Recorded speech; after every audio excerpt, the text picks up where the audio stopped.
출애굽기 28장을 1절부터 3절까지 읽겠습니다.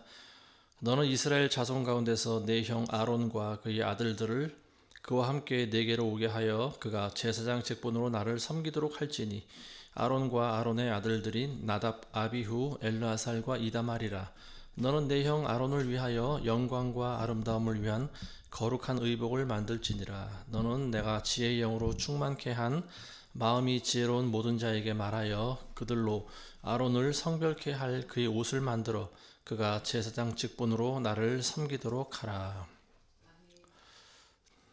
하나님께서는 이제 모세를 먼저 선택하시고, 그리고 모세의 형이었던 아론, 그리고 아론에게는 아들이 4명이 있었죠. 나답과 아비후, 그리고 엘르아살, 이다말, 이렇게 4명이 있었는데요. 나중에 이제 레위기에 보면은 이 나답과 아비후는 하나님께로부터 죽임을 당합니다. 왜냐하면 잘못된 불로 하나님께 그 예배를 드렸기 때문에 그래요. 그래서 이 큰아들과 둘째 아들이 죽고, 그 다음 이제 엘르아살과 이다말, 이 두 아들들이 이제 나중에 아론의 그 대제사장 직분을 이어갑니다. 근데 이제 그 아론이 대제사장이 되고, 그리고 4아들들이 그 대제사장을 보좌하는 그런 제사장 역임을 감당하는데요. 먼저 이들을 구별시키는 방법 중에 하나가 그들에게 거룩한 옷을 입히는 그런 내용이 나와 있습니다.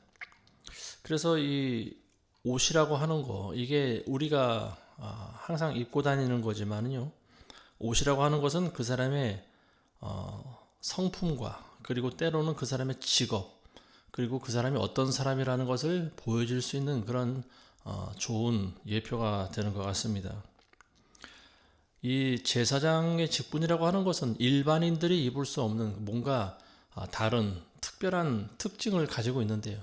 이제 우리가 하나씩 살펴볼 텐데, 제사장의 옷을 이제 이렇게 만드는 이유는 하나님의 영광과 그리고 그 아름다움을 나타내기 위해서 일반인들이 입는 옷보다는 조금 화려하고 그리고 거룩함을 나타내기 위해서 이렇게 만들어졌다라고 하는 거예요. 아무나 이 옷을 만들질 못하죠. 하나님께서는 이게 그 지혜의 영으로 충만한 사람이 만들어야 된다, 이렇게 말씀하시는데, 그 출애굽기 35장에 보시면은 브살렐과 오홀리압이라고 하는 사람이 나와요. 그리고 이 사람들이 나중에 성막과 관련된 모든 언약궤를 포함한 그런 성구들, 이런 것들을 이제 브살렐과 오홀리압, 이 두 사람이 이제 전부 만듭니다. 그리고 이 브살렐 같은 사람은 보석을 깎아서 물리고 뭐 새기고 하는 뭐 이런 일을 하는 사람이에요. 그러니까 여기 이 아론과 4아들이 입을 이 제사장 복장에도 보면 이제 보석 같은 것들이 들어가거든요. 이제 그런 것들을 이 브살렐이 다 만들었을 거라고 보여집니다. 그러니까 이 옷을 입은 제사장들은요, 일반인들과 달리 온전히 하나님의 일만을 하는 그런 사람들이다라고 하는 것을 보여주는 거죠. 4장에서 5장 보겠습니다. 이것들이 그들이 만들 의복들이니 흉배와 에봇과 겉옷과 자수옷과 관과 허리띠라. 그들이 내 형 아론과 그의 아들들을 위해 거룩한 의복을 만들어 그가 제사장 직분으로 나를 섬기도록 하라. 그들은 금색과 청색, 자색, 주홍색 실과 가는 배실을 사용할지니라. 제사장 옷을 만들라고 하시는데, 이제 제사장 옷이 전부 6가지로 이렇게 구분이 되어 있어요. 흉배, 에봇, 그리고 겉옷, 그리고 자수옷과 관, 허리띠, 이렇게 6개로 나눠져 있는데요. 구약에 이제 대제사장의 옷과 관련해서 대제사장의 복장이 나오고요. 신약에도 이와 대조되는, 여기에 비교할 수 있는 그런 내용이 나오죠. 그 에베소서에 나와 있는 하나님의 전신갑주가 바로 6단계로 구분이 되어 있습니다. 그래서 이 갑주는 이제 갑옷을 말하는 건데요. 사람의 이제 몸을 머리부터 발끝까지 전쟁 시에 적과의 전투 시에 나를 보호할 수 있는 이제 그런 갑옷을 말하고 있는데요. 첫 번째는 진리의 허리띠와 그리고 의의 흉배와 그리고 화평의 복음의 신발과 믿음의 방패와 그리고 구원의 투구, 그리고 성령의 칼, 이렇게 모두 6가지로 구분이 됩니다. 대제사장이 입는 그 옷의 재료는 금실, 그리고 청색과 자색과 주홍색과 배실, 이렇게 여러 가지 재료들을 섞어서 사용합니다. 근데 금실을 제외하면은요, 나중에 그 청색, 자색, 주홍색, 배실을 이용해서 짠 그 천으로 제사장 복장을 만드는데요. 그러니까 이것은 그 성막을 만들 때 들어간 그 휘장의 재료와 똑같습니다. 여기에 이제 휘장 재료에다가 금실이 하나가 더 추가가 된 거예요. 금색이라고 하는 것은 금색은 이제 왕권을 상징하기도 하고요. 영광과 존귀를 상징하는 그런 색이죠. 그리고 청색은 자비와 사랑, 그리고 자색은 권위와 위엄, 그리고 주홍색은 희생과 속죄, 그리고 흰색은 순결과 순수를 상징한다, 이렇게 볼 수 있습니다. 자, 이 색깔에도 보면은 이 모든 것들이 결국은 예수 그리스도의 인격을 나타내는 것들이다, 이렇게 보면 됩니다. 자, 그다음에 이제 6절에서 14절 보겠습니다. 그들이 금실과 청색, 자색, 주홍색 실과 가늘게 꼰 배실을 써서 정교한 솜씨로 에봇을 만들되 에봇에 어깨띠를 2개 만들어 양쪽 가에 달아서 서로 연결되게 하고 에봇 위에 있는 정교한 허리띠는 에봇 짜는 법과 같게 할지니 금실과 청색, 자색, 주홍색 실과 가늘게 꼰 배실로 할지니라. 너는 얼룩만호 2개를 취하여 그 위에 이스라엘 자손의 이름들을 새기되 그들의 출생 순위에 따라 한 보석에 그 6 이름을, 다른 보석에 나머지 6 이름을 새기며 너는 보석에 새기는 자의 솜씨가 인장에 새김과 같이 하고 이스라엘 자손의 이름들을 그 2 보석에 새기고 보석들을 금장식에 물릴지니라. 너는 그 2 보석을 에봇 어깨 위에 붙여 이스라엘 자손에게 기념의 보석들로 삼되 아론은 주 앞에서 그들의 이름을 자기 2 어깨에 메어서 기념이 되게 할지니라. 너는 금장색을 만들고 양끝에 순금으로 2 사슬을 만들어 그것들을 꼬아서 그 꼬은 사슬들을 그 장식들에다 고정시킬지니라. 자, 이제는 그 에봇이라고 하는 걸 만드는데, 에봇이라고 하는 말은 구체적으로 무엇을 상징한다라고는 나와 있지 않아요. 근데 아마도 이게 옷이라고 하는 그런 단어로 사용되었던 말이 아닌가 싶습니다. 그 에봇이라고 하는 것은 소매가 없는 조끼 형태의 그런 옷을 말하는데요. 이 조끼처럼 생긴 사실 크게 2 부분은 나눠져 있죠. 앞쪽과 전면과 그리고 등 쪽을 가리는 이 2 부분, 그리고 그 2 부분으로 나눠진 에봇을 하나로 연결할 수 있는 것이 어깨띠. 이걸 이제 견대라고도 하는데요. 멜빵과 같은 역할을 하는 거죠. 그래서 소매 없는 그런 조끼 모양을 하나로 연결해 주는 거죠. 그래서 목을 가운데 두고 양 어깨의 그 양쪽, 앞쪽과 뒤쪽을 연결해 줄 수 있는 것이 이제 견대입니다. 그런데 이 어깨 위에, 그러니까 견대 위에 보석으로 한쪽씩 올립니다. 얼룩마노라고 하는 그 보석은 오닉스라고 하는 건데, 이제 뭐 우리 말로는 홍옥이다라고도 합니다. 그러니까 옥 종류인 것 같아요. 근데 양쪽에 하나씩 그 어깨 위에다가 그 보석을 올려놓는데, 그 보석 위에는 이스라엘의 12지파의 이름들이 들어 있습니다. 그러니까 오른쪽 왼쪽 해서 6지파씩 6명의 그 야곱의 자손들의 이름이 들어가 있는 거죠. 그 보석에다가 글씨를 새겨 넣는다라고 하는 것은 고대의 기술로는 굉장히 어려운 기술이 아닌가 싶습니다. 그러니까 수천 년 전에도 세공술이 발달했었다라고 하는 거예요. 세공술은 이제 특히 고대 이집트에서 이제 보면은요, 그런 것들이 그런 기술을 요하는 것들이 이제 발달했었는데, 이스라엘 민족들이 애굽에서 아마 그 종살이를 할 때 이집트에서 이제 그런 세공 기술도 배우지 않았나, 뭐 이렇게 추측을 해볼 수가 있죠. 이 에봇 위에 있는 그 견대, 그리고 견대 위에 올라가 있는 오닉스로 만들어진 보석, 그리고 그 보석 위에 새겨진 6개 지파의 이름들, 양쪽에 6개씩 총 12개죠. 이스라엘 12지파의 이름이 다 기록이 되어 있는데요. 이것은 뭐냐면은 온 이스라엘, 12지파는 이스라엘을 대표하는 거지 않습니까? 그러니까 이 대제사장이 이스라엘의 이름으로 나아간다라고 하는 거예요. 12지파를 대표해서 내가 하나님께 나아가서 대신 그들을 위해 속죄하고 그들에게 그들을 위해서 예배를 드려준다, 하나님께 제물을 드려준다라고 하는 그런 의미를 가지고 있습니다. 이 대제사장은 사실 예수 그리스도의 모형이기도 하죠. 그래서 예수님께서는 온 인류의 중보자가 되시고, 또 히브리서에 보면 우리의 대제사장이라고 나와 있습니다. 그분이 양쪽에 매신 그 어깨에 매신 것들은 뭐냐? 온 세상의 정사를 다 메고 계신 분이다. 이사야서에 나와 있죠. 온 세상의 질고를 메신 분이다. 모든 권세를 가지신 분인데 우리 인간의 질고를 대신 감당하기 위해서 인류의 무거운 죄악의 짐, 그걸 어깨 위에 메신 분이다라고 하는 거예요. 자, 그다음 15절에서 21절까지 보겠습니다.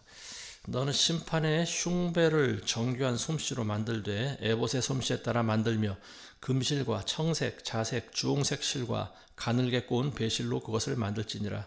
그것을 두 겹으로 네모 반듯하게 하되 그 길이도 한 뼘, 폭도 한 뼘이 되게 하며 너는 보석들을 네 줄로 하여 보석들을 박아 끼우되 첫째 줄은 홍보석, 황옥, 홍옥이니 이것이 첫째 줄이 되게 하고 둘째 줄은 에메랄드, 사파이어, 금강석이며 셋째 줄에는 리구르, 마노, 자수정이고 넷째 줄에는 녹보석, 얼룩마노, 벽옥이니 그것들을 금에다 끼울지니라. 이 보석들에 이스라엘 자손의 이름들을 있게 할지니 12를 그들의 이름들에 따라 마치 인장을 새기듯이 할 것이요 각 보석의 12지파에 따라 그 이름이 있게 할지니라. 이번에는 이제 흉배라고 하는 그런 복장이 나오는데, 흉배, 심판의 흉배라고 나와 있어요. 흉배의 크기가 가로 세로가 한 사람의 어른의 뼘으로 한 뼘씩입니다. 그러니까 가로 세로 한 20cm 정도 되는 그런 규격의 흉배를 만들어서 이제 그걸 가슴에다가 이렇게 달고 다니는 거예요, 대제사장은. 근데 역시 그것도 그 휘장의 재료와 똑같습니다. 제사장의 복장과 똑같은 그런 재질로 만들어져요. 근데 이제 그거를 한 겹이 하나가 아니고 두 겹으로 만듭니다. 그래서 이제 그 위에는 이제 그 보석을 새겨서 물리고, 그리고 나중에 나오는데 그 뒤에는 우림과 둠mem이라고 하는 물건이 그 안에 들어가요. 그래서 마치 흉랑이라고 해야 될까, 주머니 형태를 가지지 않나 싶은데 어쨌든 그런 것을 가슴에 매달고 있습니다, 대제사장은. 근데 이 보석을 12가지 종류의 보석을 깎아서 그 흉배 위에다가 그걸 붙이는데요. 그걸 금에다 붙여서 이제 그걸 흉배에다가 부착을 시키는 거예요. 근데 12가지 보석이 이제 우리가 읽으신 대로 12개를 나란히 3개를 놓고 그거를 4줄을 놓습니다. 그러니까 12개가 되는 거죠. 위에 3개, 그 다음에 3개, 이런 식으로 4줄을 놓습니다. 첫 번째 게 이제 홍보석, 황옥, 홍옥 이렇게 나와 있는데, 각자의 보석에는 이스라엘 각 지파의 이름이 들어가 있어요. 그러니까 이 홍보석에는 어떤 것이 들어가냐? 홍보석에는 유다의 이름이 새겨집니다. 그리고 황옥에는 이사갈, 그리고 홍옥에는 스불론. 이 순서가 이제 어디에 기록되어 있는가 하면은요, 이게 민수기에 보면은 진을 배치하는 그 지파들의 이름이 나왔는데요. 이 진영의 배치의 숫자가 이와 같을 거라고 하는 거예요. 근데 물론 다른 구약의 이제 다른 성경에 보면은 이 지파들의 순서가 조금 다르게 나올 때도 있어요. 그렇지만 일반적으로 이 진영의 배치도와 같은 걸로 우리가 봅니다. 그래서 홍보석과 첫째 줄에는 홍보석, 황옥, 홍옥은 유다와 이사갈, 스불론의 이름이 새겨져 있을 것이다. 그리고 둘째 줄에는 에메랄드, 사파이어, 금강석이 있는데요. 이거는 이제 르우벤, 그리고 시몬, 그리고 갓, 이 지파가 있고요. 그리고 리구르, 마노, 자수정이 이제 셋째 줄에 새겨지는데, 이거는 이제 에브라임과 므낫세, 베냐민 지파를 상징하는 거죠. 그리고 마지막 넷째 줄에는 녹보석과 얼룩마노, 벽옥, 이게 이제 마지막에 붙어 있는데요. 이것들은 단과 아셀, 납달리, 이 지파를 상징하는 거죠. 자, 그래서 이 유다, 이사갈, 스불론 지역은, 스불론 그 지파는요, 그 동쪽을 향해서 진을 치게 돼 있어요. 그리고 남쪽에는 두 번째가 들어가고요. 르우벤과 시몬, 갓이 남쪽 진영을 자리 잡게 되고, 서쪽에는 에브라임과 므낫세, 베냐민, 그리고 북쪽에는 단, 아셀, 납달리 이렇게 나와 있습니다. 그러니까 이 순서를 보면 이제 동쪽, 동남, 서북 이렇게 나와 있어요. 동서남북이 아니고 동남, 서쪽. 자, 이 순서가 이제 민수기에 기록이 되어 있어요. 그리고 레위기가 빠져 있는데, 레위기는 어디에 들어 있냐? 항상 정 가운데 들어 있는 거죠. 왜냐하면 레위기는 성막을 중심으로 성막을 지키고, 그리고 성막에서 봉사를 해야 되기 때문에 레위 지파는 이 동서남북 네 개 지파의 가운데에 진을 치게 되어 있습니다.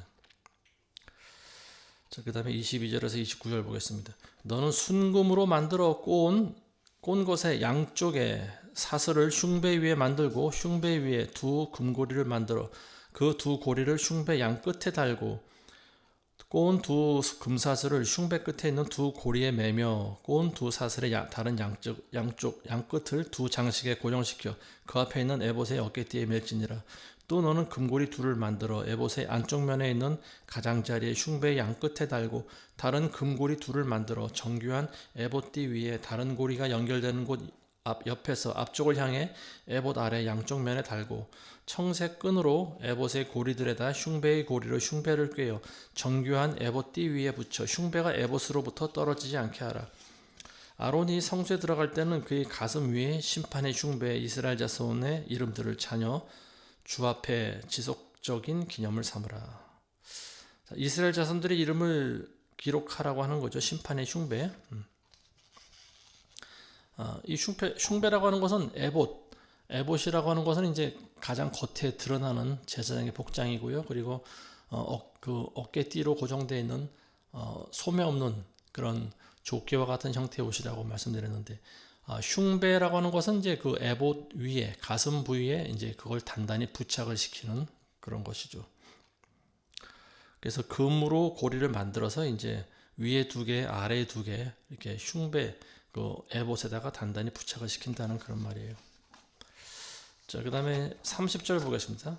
너는 심판의 흉배 안에 우림과 둠밈을 넣어 아론이 주 앞에 들어갈 때 그것들이 아론의 가슴에 있게 하라. 또한 아론은 주 앞에서는 지속적으로 그의 가슴 위에 이스라엘 자손의 심판을 지닐지니라.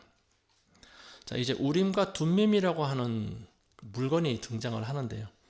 이제 우림과 둠밈이라고 하는 말은 구약 성경에 총 7번이 기록되어 있습니다. 우리가 읽으신 지금 출애굽기에 나오고요. 그리고 레위기, 민수기, 신명기, 그리고 사무엘상, 그리고 느헤미야, 에스더, 이게 7군데의 우림과 둠밈이라고 하는 게 나와요.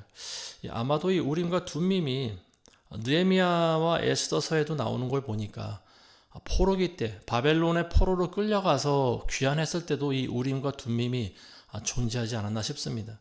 근데 정확히 그것이 무엇인지에 대해서는 기록을 하고 있지 않아요. 이게 사람의 손으로 만든 건지 아니면 원래 있던 자연적인 물건인지, 그리고 어떻게 생겼는지 여기에 대해서 성경은 기록이 없습니다.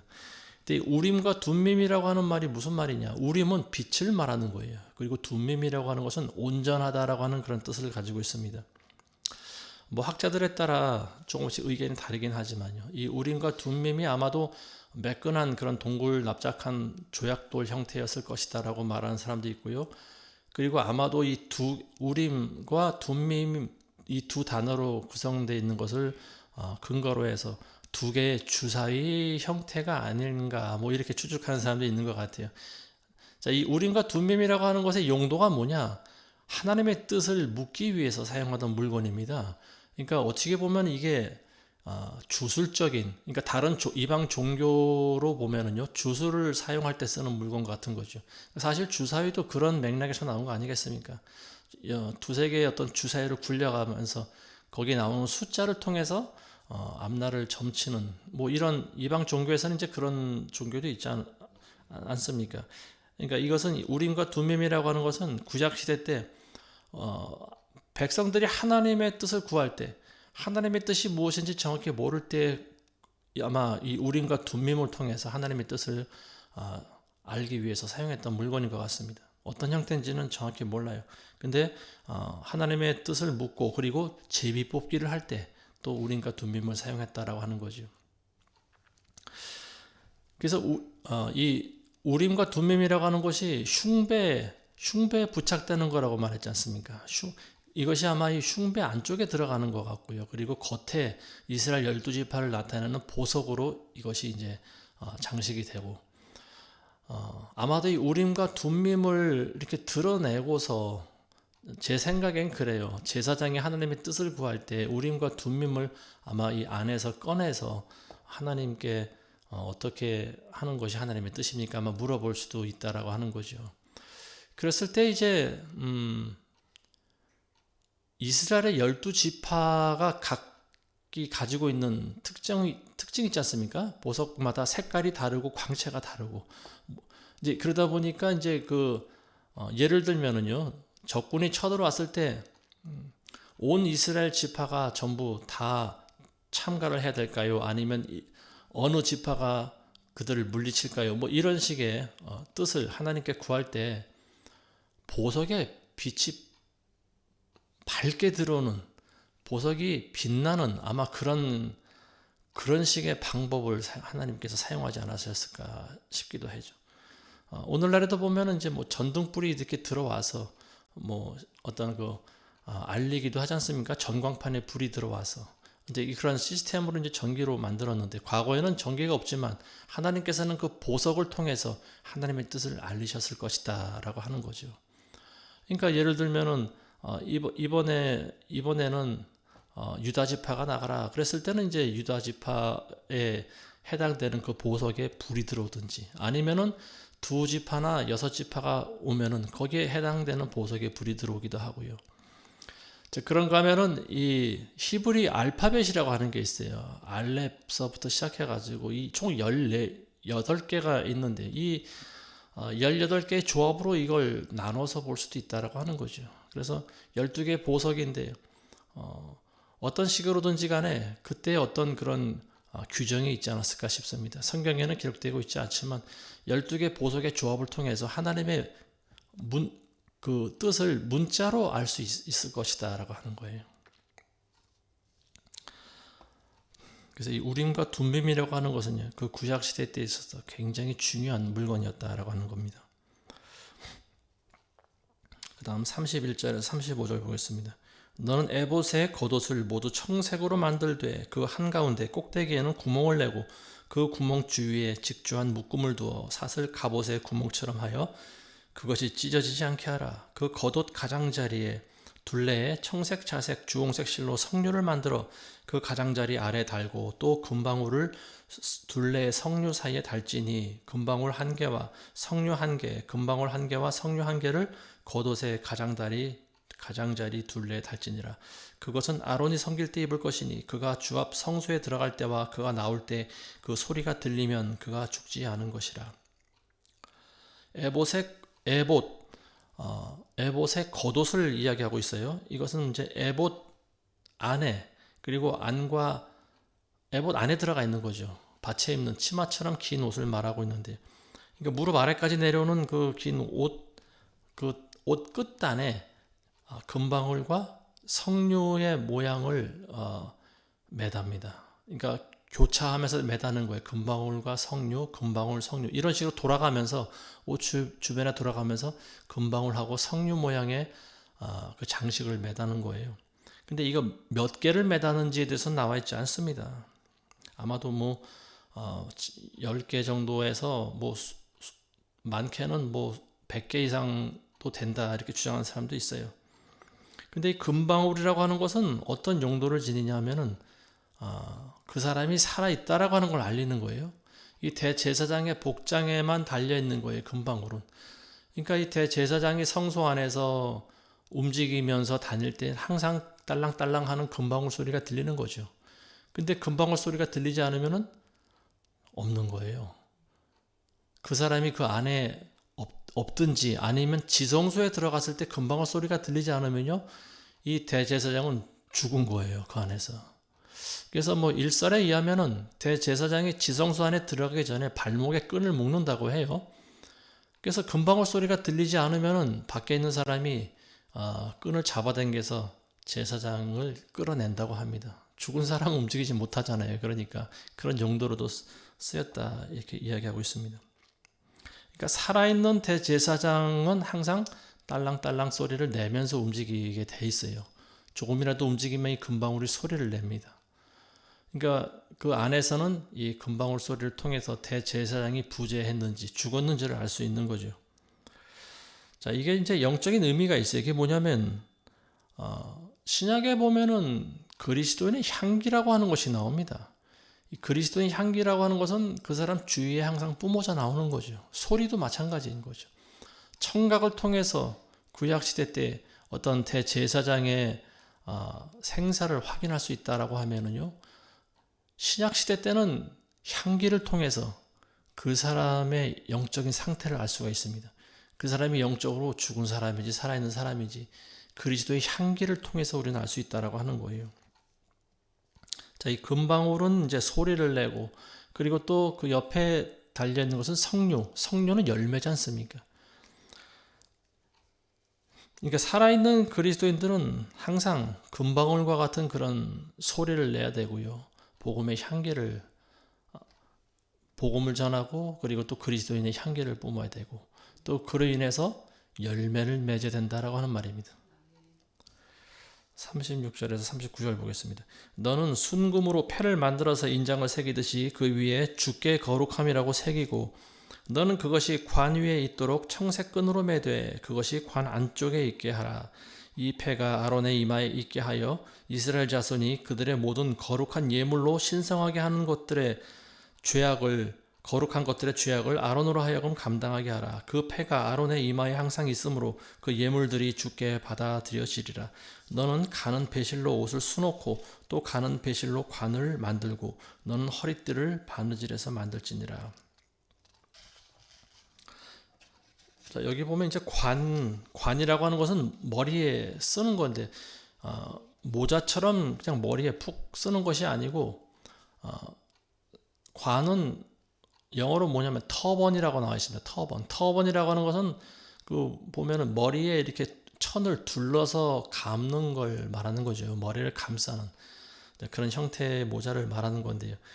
터번과 같은 거, 두건처럼 수건을 쓰듯이 쓰는 걸 이야기하고 있습니다. 대제사장이 쓰는 이 터번 앞에 금으로 패를 만들어서 붙이는데요. 이 금패에다가 뭐라고 기록했냐 하면은 주께 거룩함이라고 씁니다.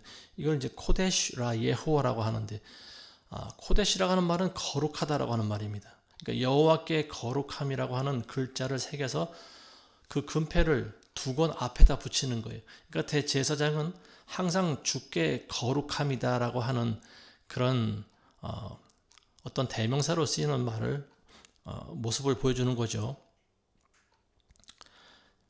모든 인간들이 에덴 동산 이후로 하나님께 죄를 범했지 않습니까? 그래서 하나님 앞에 나아가지 못하는 거예요, 일반 백성들은. 근데 오직 하나님께 성결함을 인정받은 사람이 바로 대제사장입니다.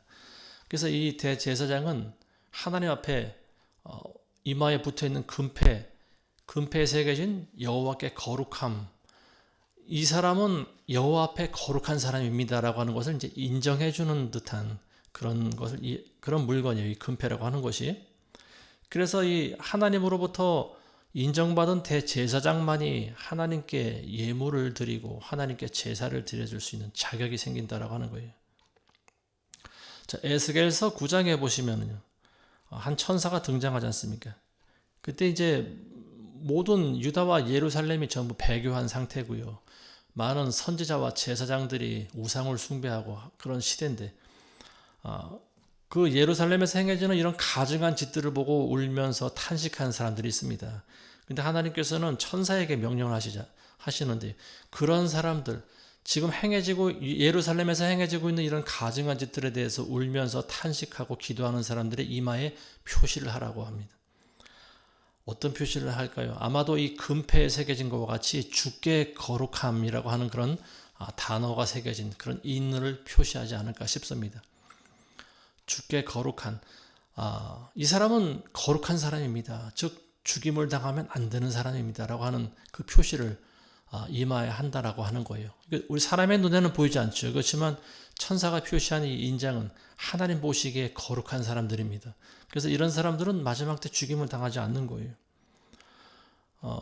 지금이 이제 마지막 시대라고들 하는데요. 앞으로 어떤 시대가 도래할지는 성경의 그 요한계시록에 잘 기록하고 있지 않습니까?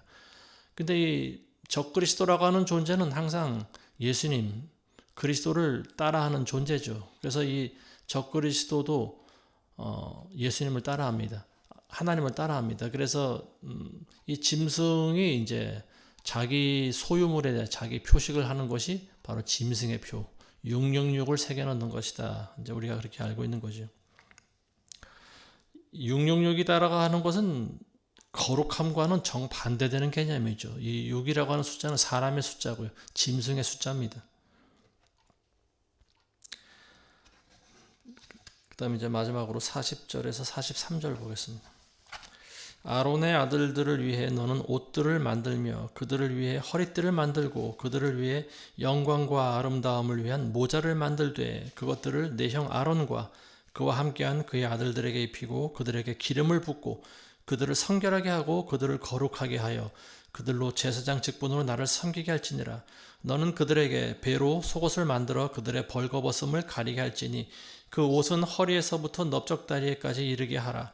아론과 그의 아들들은 회중의 성막에 들어갈 때나 성소에서 섬기려고 제단에 가까이 갈 때에 그것을 입어야 그들이 죄를 짓지 않아서 죽지 않으리니 그것이 그와 그의 씨가 지켜야 할 영원한 규례가 되리라.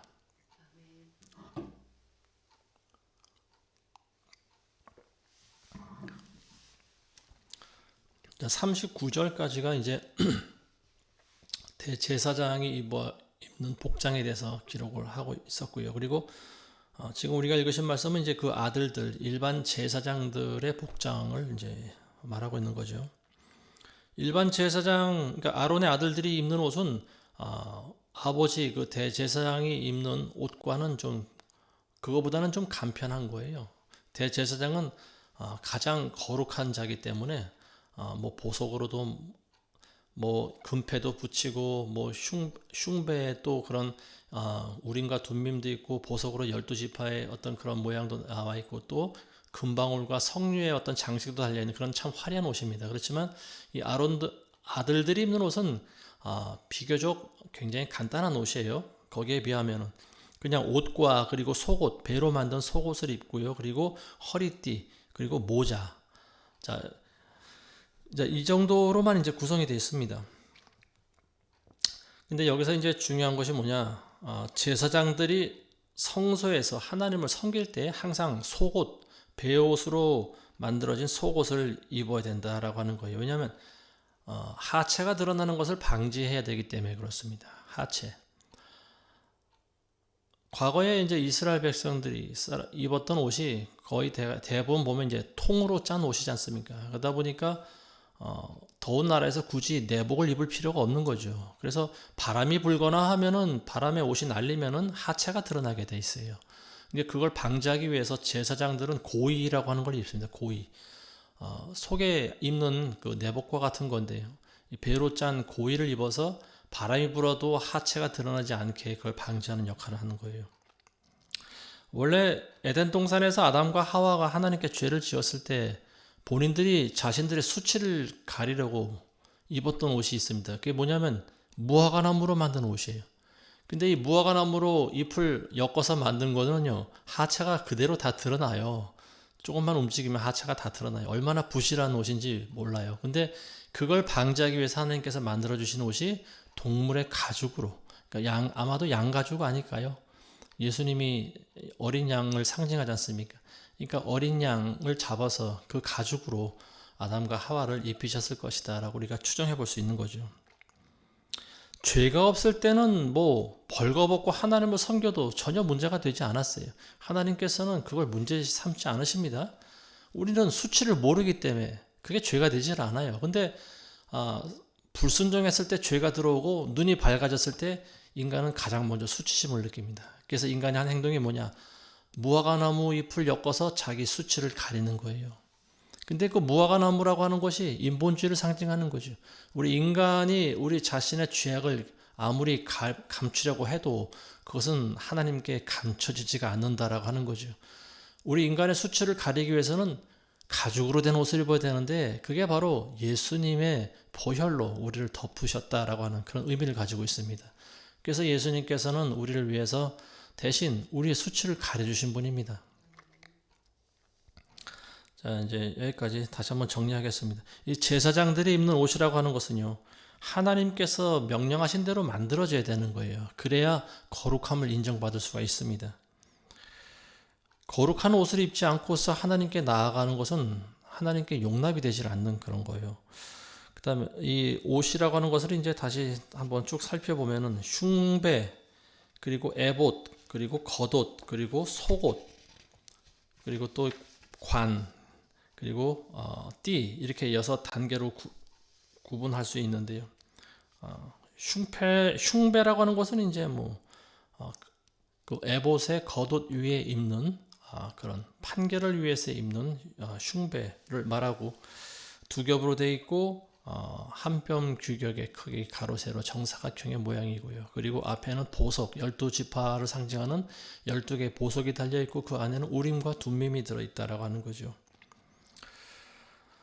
자, 그리고 이런 식으로, 그리고 이 관, 중요한 것이 이제 관과 속옷, 제사장들도 인간이기 때문에 하나님 앞에 나아갈 때는 속살이 드러나지 않도록 안에 고의를 입어야 되고요. 그리고 머리에 쓰는 관에는 대제사장 같은 경우에는 금으로 만들어진 그런 패가 부착되어 있는데 그 패에는 여호와께 거룩함이라고 하는 그런 단어가 새겨져 있다라고 하는 말입니다.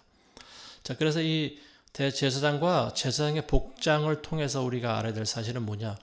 하나님께 나아가는 자들은요, 항상 거룩함을 입어야 된다라고 하는 거예요. 거룩함. 근데 우리는 거룩하지 않지 않습니까? 모든 인간이 다 죄인인데 거룩한 죄인이라고 하는 말이 있을 수가 없는 거죠. 그래서 우리가 입어야 되는 옷은 뭐냐? 예수 그리스도의 옷을 입어야 된다라고 하는 말입니다. 예수님이 곧 의로운 분이지 않습니까? 예수님의 사랑과 공의와 자비하심과 이런 예수님의 인격이 우리에게 나타나야 된다라고 하는 거예요. 우리가 예수님을 입지 않으면 이런 것이 우리 안에서 나오지가 않아요. 그래서 이 그리스도인들은 매사에 거룩함으로 항상 옷을 입듯이 거룩함을 보여야 된다라고 하는 말입니다. 요한계시록 16장 15절에 보시면요, 보라, 내가 도적같이 오리니 깨어있어 자기 옷을 지켜서 벗은 채로 다니지 아니하고 사람들에게 자기 수치를 보이지 않은 자는 복이 있도다. 마지막 때는 자기 수치를 보이는 사람들이 많다고 그랬어요. 근데 그때만 그럴까요? 그렇지가 않겠죠. 예수님 오시기까지 수많은 사람들이 옷을 입지 않고 다니는 것처럼 수치스러움을 드러내고 다닌다라고 하는 말이에요. 그건 뭐냐면은 정말로 우리가 이런 옷을 입지 않는다라고 하는 말이 아니죠. 그것은 예수 그리스도의 인격을 드러내지 않고 있다라고 하는 말입니다. 즉, 이 제사장들과 같이 거룩함을 하나님께 보이지 않고 있다라고 하는 거예요. 그래서 이런 사람들은 주님 오실 때 수치와 심판을 당하겠죠. 그래서 항상 깨어있는 사람들은 내가 어떤 옷을 입고 있는지를 항상 주위에서 살펴보는 사람입니다. 내가 거룩함의 옷을 입고 있는가, 아니면은 내가 지금 옷을 다 벗고 있는가, 수치를 그대로 드러내고 있는가, 이런 것들이죠. 예수님께서 너희는 세상의 빛과 소금이다라고 말씀하셨는데 바로 그런 의미예요. 우리가 빛이 될 때, 그리고 소금의 역할을 감당할 때가 바로 거룩함의 옷을 입고 있을 때입니다. 근데 그 옷을 벗고 있으면요, 우리는 수치를 그대로 드러날 수밖에 없어요. 거룩함이라고 하는 것이 나타나질 않아요. 목사들도 가운을 입고 설교를 합니다. 여기서 착안한 거죠. 대제사장의 복장에서 착안을 한 건데요. 저는 그런 생각을 해요. 예전에 어떤 성도가, 어떤 교인이 저에게 계속 그걸 요구를 했었어요. 왜 목사님은 가운을 안 입습니까? 목사님이 가운을 입고 설교해야 더 거룩해 보이지 않을까요? 뭐 이런 이야기를 하는 걸 들었습니다. 예전에 저도 부목사로 사역할 때는 교회 지침이 그러니까 설교할 때는 당연히 가운을 입었죠. 근데 지금은 그럴 필요성을 느끼지 못합니다. 왜냐하면 옷이 사람을 거룩하게 하는 것이 아니기 때문에 그렇습니다. 아무리 내가 거룩한 옷을 입고 있으면 뭐합니까? 내 안에 그리스도의 인격이 나타나지 않으면 그건 아무 소용이 없는 거죠. 자, 이 사법을 다루는 이 법을 다루는 법관들도 역시 그들만의 옷이라고 하는 게 있어요. 목사들이 입는 그런 가운과 굉장히 흡사한 옷을 입고 있는데요. 어쨌든 이런 거룩한 옷을 입고 법을 집행합니다. 이번에 그 대통령이 이제 탄핵이 통과가 됐는데요. 아직 확정이 되지는 않았습니다. 근데 헌법재판관들의 판결이 나야만 이제 그 탄핵이 확정이 되는 거고요. 그러면은 대통령 자리에서 물러나와야 됩니다. 근데 지금은 이제 탄핵 가결이 됐을 뿐이고 마지막으로 이 헌법재판관들의 심판이 남아 있습니다. 우리가 박근혜 때 봤지만 그 높은 심판석 자리에 9명의 그 법관들이 앉아가지고 그 거룩해 보이는 듯한 그런 판사들이 입는 옷을 입고 앉아서 심판을 내리지 않습니까? 근데 이 판사들도 이 법관들도 역시 사람은 사람인 거죠. 그래서 사람들의 눈치를 보게 마련입니다. 법이라고 하는 것이 법리 싸움을 하다 보면은 어느 순간에 한계에 다다르는 그런 부분이 있을 수가 있어요. 법이라는 것이 헌법에 기록되어 있기 때문에 명확하게 A는 A다, B는 B다 이렇게 적용할 수 없는 부분이 많이 있습니다. 왜냐하면 상황에 따라서 이것을 달리 적용해야 될 때가 있기 때문에 그래요. 자, 그러다 보니까 법관들도 실수를 할 때가 있고 잘못된 판단을 내릴 수가 있습니다. 이번에 어떤 판결이 나올지는 몰라요. 그리고 이게 언제 헌재들의 그 판결이 언제 있을지도 모르고 있습니다. 지금 뭐 어쨌든 대통령이 이 탄핵이 확정이 되어서 물러날 때까지는 이 탄핵 심판 기간이 제가 알기로는 한 6개월 정도 되는 걸로 알고 있는데요. 6개월 안에 이제 이 모든 탄핵 심판과 판결과 절차 뭐 이런 것들이 진행된다고 합니다. 그러니까 최대가 6개월이라고 보여지는데요. 근데 재미있는 사실이 뭐냐면 이 민주당에 있는 대표 그 사람은 지금 뭐 10가지가 넘는 그런 범죄 그런 혐의를 받고 있는 사람이고 지금 뭐 진행 중인 재판만 해도 5개가 넘는 어찌 보면 범죄자죠. 근데 이 범죄자가 지금 꼼수를 부리고 있습니다. 법의 그 약점을 최대한 이용해서 자기 재판을 늦추려고 하는 건데요. 이제 그렇게 하려고 하는 이유는 뭐냐면 자기가 대통령이 되면은 그게 면죄를 받기 때문에 그렇습니다. 그래서 죄라고 하는 것이 사실 없어지는 것이 아닌데 이 사람은 자기가 대통령이 되면은 이제 자기 죄를 무혐의로 만들려고 하는 거죠. 그러니까 참 악한 사람이 지금 또 대통령이 되려고 하고 있습니다. 우리가 지난 문정권 때 겪었지만 5년 동안 우리가 얼마나 힘들었어요. 그래서 아마 기도하시는 분들은 날마다 정말 울면서 애통해하면서 탄식하지 않은 날이 정말 거의 없을 거라고 보여지는데요. 이제 조금 숨통이 트일만 한가 싶었더니 이제 또 다시 지금 대통령이 이제 한 2년 반 정도 한 시점에서 이 사람을 다시 또 끌어내리려고 하고 있어요. 지난번에 2017년도에 있었던 박근혜 대통령 탄핵 사건 때와 똑같은 일을 지금 또 다시 자행을 하고 있습니다. 어쨌든 우리가 기도하기로는 우리나라의 어떤 자유를 위해서 대한민국이라고 하는 나라는 자유민주국가 아닙니까? 종교의 자유가 있고 거주지 이전의 자유가 있고 자유가 있어요. 단지 어떤 법의 굴레와 그 테두리 안에서 그 자유를 누릴 수 있는 거예요. 근데 공산주의 같은 경우는 그게 허용이 되지 않습니다. 자기 소유가 없고요. 거주지 이전할 수 있는 자유도 제한되어 있고요. 지금 북한은 점점 몰락하고 있지 않습니까?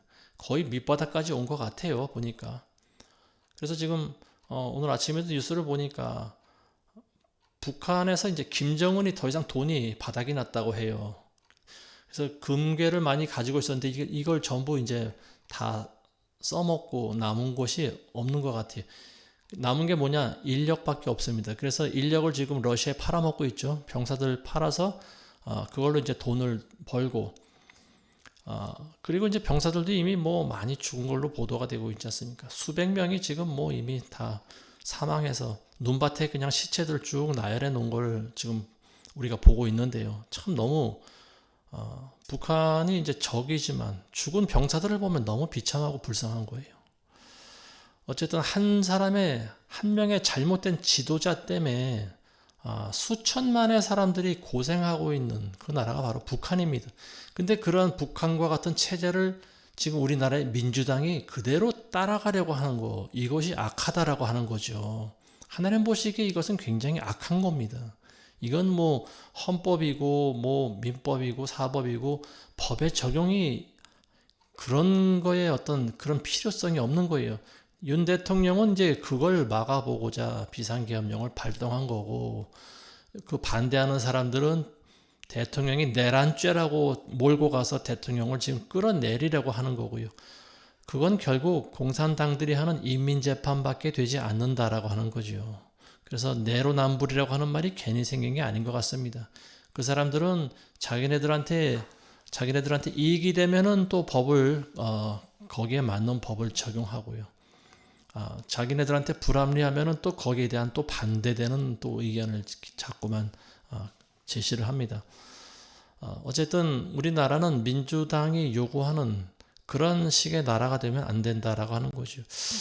어느 유명한 오늘 아침에 기사에 보니까 우리가 알만한 그 장로님이 있는데요. 저는 그분의 정체를 잘 모르겠습니다. 근데 아마도 좌측에 좀 서신 분 같아요. 그분이 이번 탄핵 사건에 대해서 이렇게 말하더라고요. 대통령은 국민들을 너무 몰랐고 국민들은 대통령을 또 너무 몰랐다, 이런 이야기를 하고 있습니다. 국민들이 민주 의식이 굉장히 높다라고 하는 것을 대통령이 몰랐다라고 하는 말입니다. 그래서 비상계엄을 발동하면 백성들이 다 알고 벌벌 떨고 순종할 거라고 생각했다는 거예요, 대통령이. 근데 그런가 하면은 이 백성들도 대통령이 저 사람이 어떤 사람인지를 몰랐었다라고 하는 우리가 알고 있는 정반대의 개념을 이야기하는 걸 제가 오늘 봤습니다. 저는 그걸 보면서 그런 생각이 들었어요. 우리 국민들의 시민의식이 과연 그렇게 민주적일까? 그 정도로 수준이 높을까? 저는 그게 아니라고 봅니다. 지금 우리나라가 물론 다른 나라들에 비해서 어떤 높은 문화적인 혜택을 받는 것만은 분명합니다. 그렇지만 적어도 제가 봤을 때 국민들의 민주의식은요, 아직 한참 멀었습니다. 그리고 시대를 분별하는 눈이 없어요. 무엇이 옳고 그른지를 판별하는 눈이 없습니다. 우리나라 백성들이 가지고 있는 최고의 단점이 바로 그거예요. 너무 단순하다라고 하는 거예요. 눈에 보이는 대로만 따르고 행동하고, 이 사람들이 너무 혈기가 많다라고 하는 겁니다. 그래서 우리나라 국민성을 냄비와도 같다, 누가 그런 표현하지 않습니까? 빨리 끓고 또 금방 식어버려요. 아니면 말고, 사람 죽여놓고 나중에 진실이 드러나면은 우리가 잘못했구나, 거기에 대한 반성이 없어요. 그래? 뭐 아니면 말지 뭐, 이런 식이에요. 이건 민주적인 사고방식이 아닙니다. 이거는 공산당식인 거예요, 어떻게 보면. 아무쪼록 우리가 기도하기는 대통령이 탄핵되지 않고 끝까지 자유민주 체제를 고수할 수 있는 그런 정책을 써나가도록 우리가 기도해야 될 것 같습니다. 그래야 불의한 자한테 우리나라가 다시 넘어가지 않을 수가 있어요. 기도하겠습니다. 하나님 아버지, 감사를 드립니다. 오늘도 우리 예배를 받으시고 오늘도 우리가 배운 말씀과 같이 우리는 거룩한 그리스도의 대제사장으로서 하나님께 나갈 때 항상 주께 거룩함을 가지고 나갈 수 있도록 인도하여 주시옵소서. 예수님의 이름으로 기도합니다. 아멘.